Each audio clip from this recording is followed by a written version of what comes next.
इतने से मुख में पूरा ब्रह्मांड दिखाया कि नहीं भगवान कृष्ण ने। यदि साइंस के नजरिए से देखोगे तो यशोदा के कन्हैया के द्वारा मुंह में दिखाया गया ब्रह्मांड भी झूठा हो जाएगा। यदि आप विज्ञान की कसौटी से देखने लग गए तो फिर भगवान का एक उंगली से पहाड़ उठाना भी झूठा हो जाएगा, क्योंकि एक उंगली से कोई पहाड़ कैसे उठा सकता है। अब आप कहो जी ये बिलीवल तो है ही नहीं, इसमें कोई बिलीव कर ही नहीं सकता। नहीं कर सकता, इंसान नहीं कर सकता, पर भगवान इस धरती पे आके कुछ भी कर सकते हैं। असंभव भी संभव, इसलिए भगवान का नाम है कर्तुम अकर्तुम अन्यथा कर्तुम सर्व सामर्थ्य। भगवान करें तो क्या नहीं हो सकता। इसलिए विज्ञान का अपना नजरिया है और आध्यात्म का अपना नजरिया है।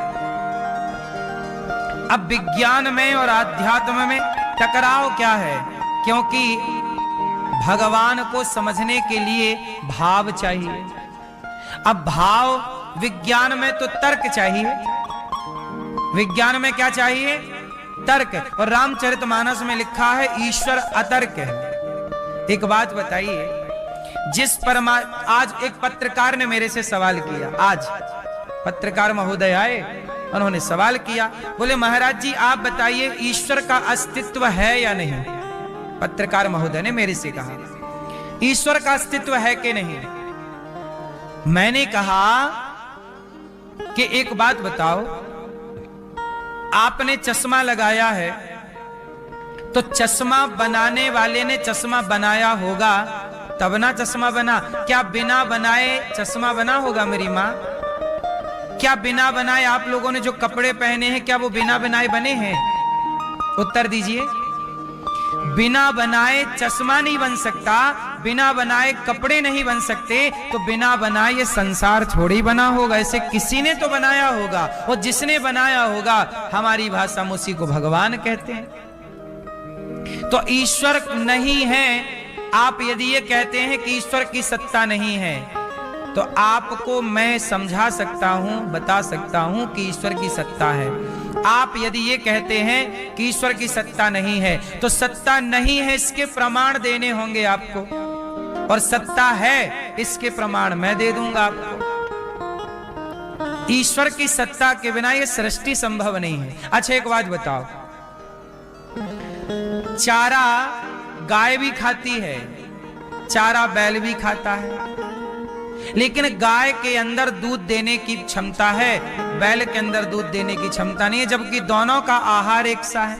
लोग कहते हैं कि चारा में दूध की मात्रा है, गाय खाती है तो दूध बनता है, तो बैल भी दूध दे, फिर क्यों नहीं देता? मतलब कोई है जो गाय को अलग तरीके से डिजाइन कर रहा है और बैल को, मादा को अलग तरीके से और नर को अलग तरीके से डिजाइन, कोई है तब ना ये सिस्टमैटिक चल रहा है। तो बस यही है कि इन सारी कथाओं को विज्ञान की दृष्टि से नहीं, भाव और आध्यात्म की दृष्टि से सच माना जा सकता है। वरना आप विज्ञान की दृष्टि से यदि देखेंगे तो ये चीजें आपको लगेंगी कि ये सब झूठ है। फिर लोग क्या मानने लगते हैं, अरे वेद पुराण तो किसी ने लिख दिए।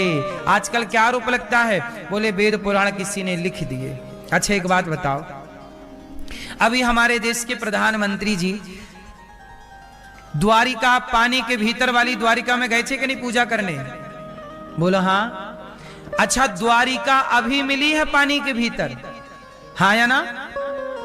जरा सोचिए कि भागवत जी में लिख चुका है पहले ही से कि भगवान कृष्ण जब अपनी लीला पूरी करके गए तो अपनी नगरी को उन्होंने पानी में डुबा दिया। तो जो बात भागवत जी में लिखी है हजारों साल पहले, आज वही वैज्ञानिकों को द्वारिका प्राप्त हो गई। तो जो लिखा था वो मिल गया, इसका मतलब जो लिखा है वो सही है कि नहीं?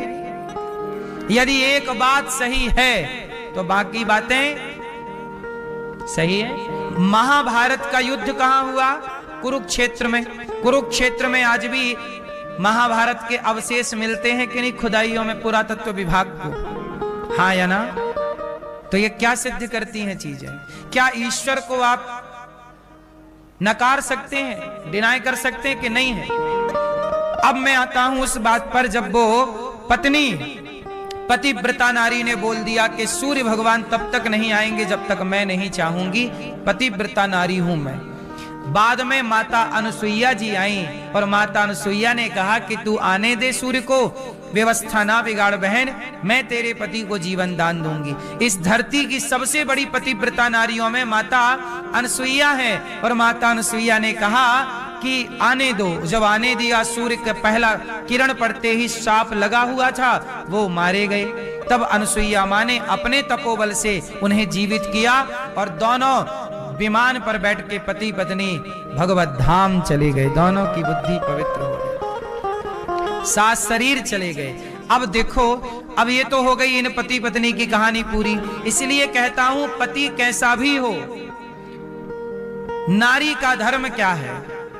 पुरुष का धर्म है कि अपनी पत्नी का आदर सम्मान सत्कार करे, पर नारी का भी धर्म है कि वो सदा पति के आज्ञा पर चले, एक दूसरे का आप ख्याल रखें और जीवन बिंदास गुजारें। पतिव्रता नारी सबसे बड़ी ताकत है।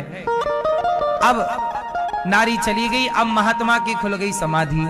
अब मांडव ऋषि को आया क्रोध, पूछा कि भाई मुझे किसने सूल पर चढ़ाया? तो बताया कि राजा ने चढ़ाया। तुरंत सूल